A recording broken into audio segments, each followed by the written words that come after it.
The A to Z guide to Bordeaux wines. Today, the letter D as in Bordeaux's dry white wines. Now let's reveal their characteristics.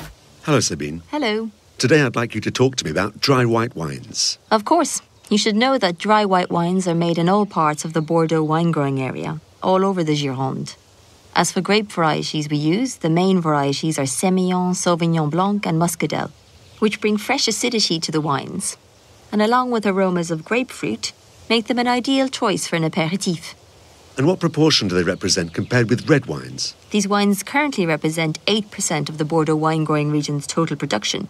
70% of them are AOC Bordeaux, and these wines are increasingly sought after and appreciated by wine lovers. Entre-deux-mer wines are dry whites? Yes, and due to the lively acidity of these wines, they are often chosen to accompany seafood platters, oysters and shellfish. The wines are served when they are young and at a cool temperature. Someone told me that you can match white wine with cheese. What do you think? We often believe wrongly that red wines are the only ones that can be served to accompany cheese, whereas a Blanc Côte de Bordeaux, for example, will accompany fresh goat's cheese or creamy mozzarella. Then there are the complex dry white Bordeaux wines, appellations such as Grave White or Pessac Léognan, the only appellation that has white classified growths, which produces aromatic wines with greater aging potential.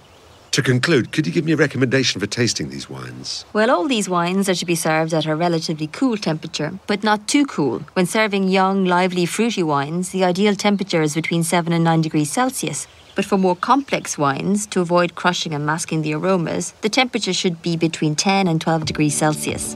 Liveliness, complexity and elegance. Now you know as much about Bordeaux wines as I do.